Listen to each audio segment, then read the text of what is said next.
Um dia a gente está aqui com o seu Zé Marques, né? Isso. Que vizinho, que ele é professor de física, tudo, E na universidade a gente vai fazer umas perguntas para ele. Primeiro a gente quer perguntar, tipo, contar um pouco sobre a sua trajetória, sua formação, tudo, como que foi, os desafios que você enfrentou. Bom, desde criança, eu nasci numa família pobre, desde criança tive que trabalhar. Aham. Tá? E esse trabalho começou lá engraxando os sapatos. Seu sapato. Depois foi para, eu acho que foi uma evolução, trabalhar numa quitanda. Né? Foi uma evolução porque eu fui fazendo feira, depois entregar leite pasteurizado de saquinho na cidade, de bicicleta. Depois fui fazer essas entregas com um Jeep, tive que aprender a dirigir, com esses 15 para 16 anos.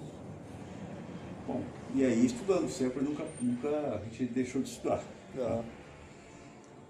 Porque sabia que naquela ocasião, na época da ditadura, a coisa era difícil, né? Então quem estudasse poderia ser um pouco melhor. Eu acertei, penso que acertei, sabe?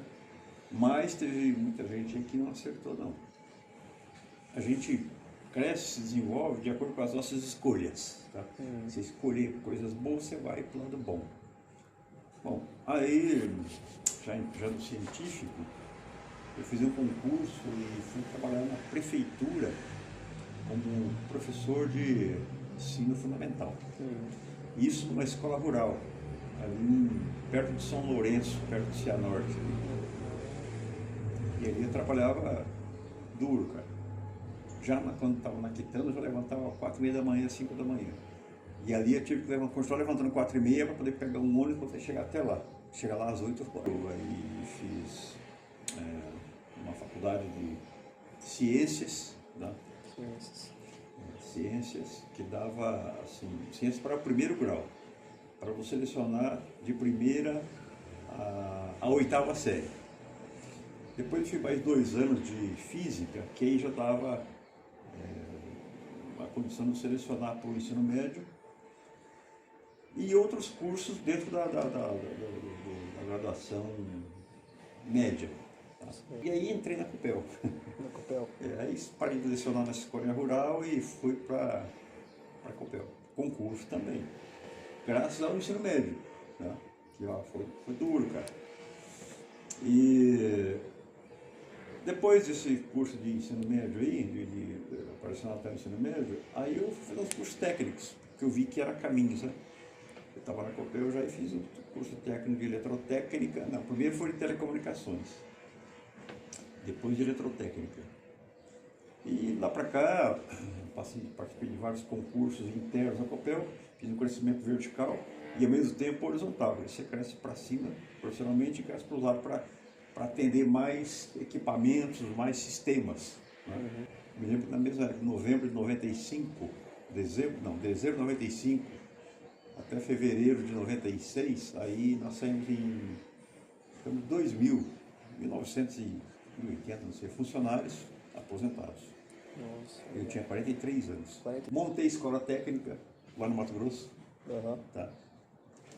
Quando estava na Copel, eu dava aula no Colégio Grambel. Aqui também fui sócio, inclusive, também numa ocasião. Aí eu montei lá no Mato Grosso, lá em Cuiabá, e a escola deu uma crescida boa. E daí montei uma filial lá em Lucas do Verde, onde tinha muita gurizada assim, na idade de vocês. Montei uma outra filial em Cáceres. E foi assim. Tá? E depois de aposentado, depois que vendi as minhas escolas lá, aí eu comecei a trabalhar com energia solar, fiz alguns projetos, mas daí veio a pandemia. Tá? Aí, para não ficar sem fazer nada, aí eu comecei a montar um carro elétrico aqui. Esse carrinho que você está vendo aqui. Vou perguntar agora sobre a história do carro elétrico do senhor. Você pode contar um pouquinho mais pra gente? Tá, posso sim. Bom, a história do carro elétrico é uma história meio chata, rapaz. Pensa num cara aposentado, tá? Que fica aí sentado na cadeira todas as tardes, ou sei lá, as noites, e fica imaginando o que vai fazer amanhã. Porque o cara aposentado, que tem a cabeça aberta, quer trabalhar, ele está sempre pensando em alguma coisa importante.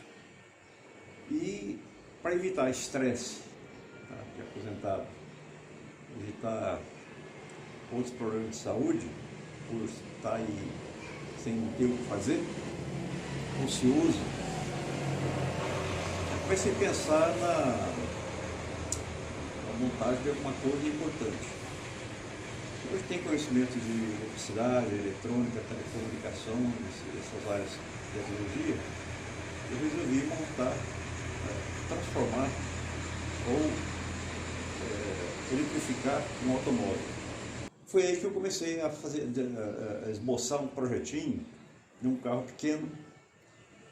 Não podia ter muito investimento, então por isso que foi um carrinho velho, não podia, um carro mais novo assim era mais caro, você desmontar tudo, né, cara?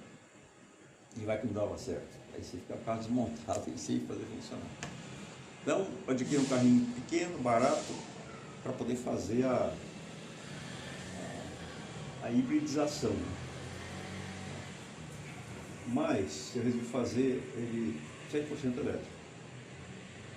E com essa premissa, né, de ter que fazer, não, de fazer um projeto barato. Estudei bastante, cara. Teve madrugadas aí, fiquei acordado pensando no sistema. E tudo que você ia fazer, você tinha que importar alguma coisa. E aí começou, né? Fazer contato com as empresas de fora. Eu não falo mandarim, não falo chinês, falo inglês muito fraquinho, né? Mas você tem que ir tentando, né, cara? De cada 10 palavras que eu falava, o cara entendia 2. E cada 10 que ele falava, eu entendia 1. Mas eu fui gravando, fui traduzindo e tal, e aí deu certo. Então, se o senhor puder mostrar mais ou menos por cima como que é o carro que o senhor montou. Então, esse carro aqui, ele é um carro antigo, importado da França, 1994. Por que é esse carrinho aqui? Com esse ano mais novo, né? Eu preferi esse porque o carrinho barato, estava praticamente em desuso, a pessoa usava assim, mas era muito pouco. Para poder viabilizar o projeto, por isso que eu tive que comprar um carrinho barato, tá? E que tinha uma estrutura boa. E eu optei por esse aqui, então esse é o Renault Clio. Clio não, Renault Twingo. Esse é o Renault Twingo. É um motor elétrico específico para movimentação elétrica para veículos. Tá? É um motor de 13 HP e meio, que é suficiente para puxar ou empurrar esse carrinho. Essa foi a entrevista aqui com o seu José Marques aqui.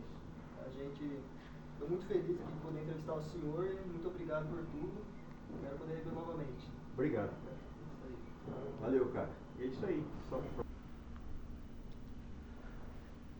E assim, chegando ao final dessa história, não podemos deixar de refletir sobre o verdadeiro significado de resistência, coragem e esperança. O que o Senhor José nos mostrou é que, independentemente das dificuldades que a vida impõe, podemos encontrar dentro de nós uma força enorme para seguir em frente, né? Sua trajetória de vida, marcada por pobreza e obstáculos, revela que o talento, a perseverança e a paixão por um sonho pode superar qualquer barreira. E ele nos ensinou que o esforço pessoal, mesmo sem grandes recursos ou apoio, pode gerar transformação. Sozinho, enfrentando desafios que pareciam quase impossíveis, ele construiu algo que muitos achariam inalcançável: um carro elétrico sozinho. Essa conquista não é apenas uma vitória técnica, mas uma verdadeira vitória de vontade e de esperança. Repórter Tomita, é com você. Boa noite. Com certeza, João. A história do seu José Marques, ela é muito além do feito material, né? Vai muito além de tudo que ele conquistou na vida. A história dele vai além de todo o dinheiro que ele já ganhou, além de tudo que ele já construiu, por exemplo, o carro elétrico que ele mostrou. Tipo, a história dele nos inspira a acreditar que com determinação e motivação suficiente a gente pode fazer diferença não só na nossa própria vida, mas então a gente pode fazer a diferença na sociedade como um todo. Todos nós temos potencial para inovar, para criar e transformar seu próprio destino, independente das condições em que nasceu ou das dificuldades enfrentadas, como o próprio seu José já mostrou para gente. Antes de encerrarmos, eu gostaria primeiramente de agradecer ao Sr. José Marques por topar participar da nossa reportagem, de conceder a entrevista e contar um pouco sobre a sua brilhante trajetória, sua carreira, aspectos pessoais de sua vida. Somos muito gratos a ele por isso. Gostaria de agradecer ao repórter João também por participar de tudo. E antes da gente encerrar, fica o convite para todos nós refletirmos sobre nossas próprias vidas. Que todos possamos aprender com esse exemplo de coragem, com esse exemplo de nunca desistir.